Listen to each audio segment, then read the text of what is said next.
சிங்காசனத்திலே வீற்றிருக்கிற சர்வ வல்லமையுள்ள தேவனுக்கு மகிமை உண்டாவதாக. கிறிஸ்துவுக்குள் பிரியமான உங்கள் ஒவ்வொருவருக்கும் என் அன்பின் வாழ்த்துதலை தெரிவித்துக் கொள்கிறேன்.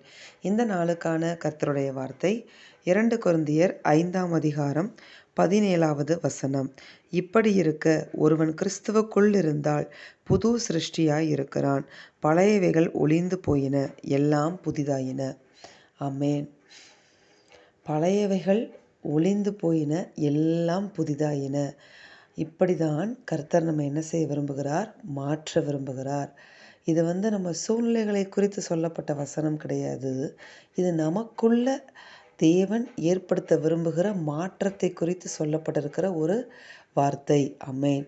அப்ப நமக்குள்ள இருக்கிற பழையவைகள் ஒளிந்து போக வேண்டும் என்று தேவன் விரும்புகிறார். எல்லாம் நமக்குள்ள புதிதாக வேண்டும் என்று விரும்புகிறார். அப்போ இந்த மாற்றம் நமக்குள்ள நடக்கணும் அப்படின்னு நீங்கள் பார்த்தீங்கன்னா, நம்முடைய பழைய வாழ்க்கை ஒளிந்து போக வேண்டும். இந்த உலக பிரகாரமான வாழ்க்கைக்கு இம்பார்ட்டன்ஸ் கொடுத்து ஓடிக்கொண்டிருந்த அந்த நாட்கள் முடிந்து நம்ம புதிதாய் மாற வேண்டும் அப்படின்னா கர்த்தர் என்னதுக்கு ஆலோசனை சொல்லுகிறார் பாருங்களேன். இப்படி இருக்க ஒருவன் கிறிஸ்துவுக்குள்ளிருந்தால் புது சிருஷ்டியாய் இருக்கிறான். ஆமென்.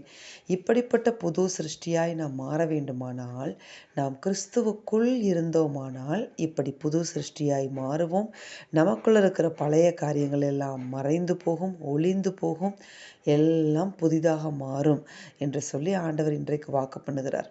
ஆமென். அதாவது கிறிஸ்துவோடு இருக்கிறதுக்கும் கிறிஸ்துவுக்குள்ளே இருக்கிறதுக்கும் நிறைய டிஃப்ரென்ஸ் இருக்குது.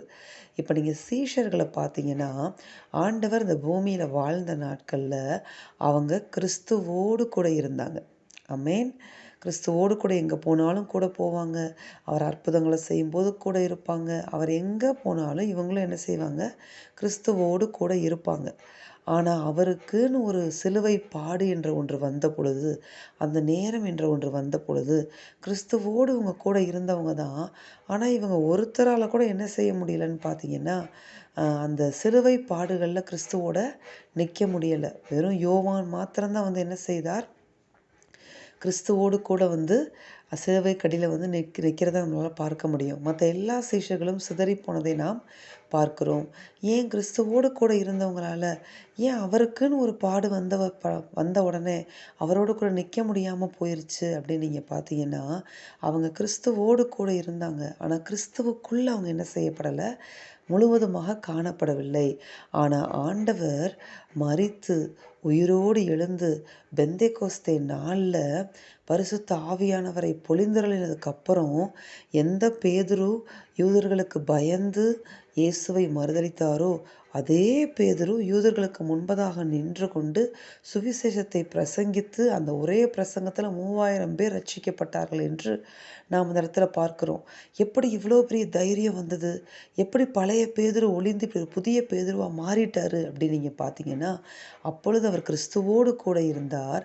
இப்போ என்னவா மாறிட்டாருன்னு பார்த்தீங்கன்னா, கிறிஸ்துவுக்குள்ளே கொண்டு வரப்பட்டு விட்டார்.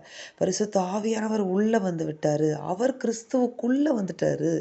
அப்போ கிறிஸ்துவுக்குள்ளே வந்துட்டதுனால கர்த்தர் என்ன செய்ய விட்டார்? பழைய பயங்களை எல்லாம் பேதுருவை விட்டு ஒழித்து போட்டு அவருடைய தைரியத்தின் ஆவியானவர் அவரை இடைக்கட்டி அதே யூதர்களுக்கு மத்தியில் தைரியமாய் எந்த இயேசுவை மறுதலித்தாரோ அதே இயேசுவை பிரசங்கிக்கிறவராக பேதுருவை தேவன் மாற்றினார். எல்லா சீஷர்களையும் அப்படியே மாற்றினார். ஆமென். இதுதான் புது சிருஷ்டியாய் நம்ம மாறுவதற்கான அடையாளம். நம்ம முன்னாடி இருந்த மாதிரி கிறிஸ்துவுக்குள்ளே வந்துட்டோம்னா இருக்கவே மாட்டோம். எல்லா பழையவைகள் எல்லாவற்றையும் தேவன் ஒளிந்து போக பண்ணி நம்மை புது சிருஷ்டியாக அவருக்குள்ளே மாற்றி நிறுத்துவார். எல்லாருக்கும் முன்பதாகவும் மாற்றி நிறுத்துவார். எங்கே இவங்களுக்குள்ள இருந்த பழைய ஆள் எங்கே அப்படின்னு கேட்குற அளவுக்கு கர்த்தர் நமக்குள்ளாக இப்படிப்பட்ட மாற்றங்களை உண்டு பண்ணி நமக்குள்ளே இந்த மாற்றத்தை உண்டு பண்ணி ஒரு புது சிருஷ்டியாக நம்முடைய ஜனங்களுக்கு மத்தியில் நம்மை நிறுத்த விரும்புகிறார். அநேகருக்கு நம்மை ஆசீர்வாதமாக மாற்ற விரும்புகிறார். இப்படி கிறிஸ்துவுக்குள்ள புது சிருஷ்டியாக நம்ம மாறும் பொழுது அநேகருக்கு ஆசீர்வாதமாய் நாம் மாறுவோம்.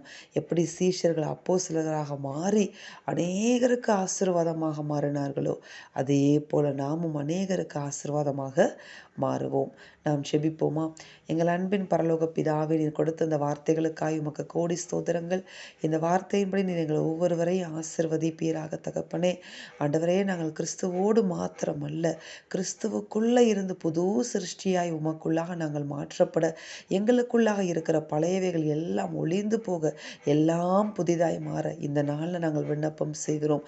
கர்த்தராகிய தேவரீர் எங்களை ஒரு புது சிருஷ்டியாக உமக்குள்ள நீர் மாற்றுவீராக. மாற்றி உமது நாமத்தை எங்கள் மூலமாக மகிமைப்படுத்தி அநேகருக்கு ஆசீர்வாதமாக நீர் எங்கள் ஒவ்வொருவரையும் மாற்றுவீராக. நீர் அப்படியே செய்கிற கிருபைக்காக உமக்கு ஸ்தோத்திரம். இயேசுவின் நாமத்தில் ஜெபித்து ஜெயம் எடுக்கிறோம் பிதாவே, ஆமேன். இந்த வார்த்தையின்படி இந்த நாளில் தேவன் உங்களை ஆசிர்வதிப்பாராக. ஆமேன்.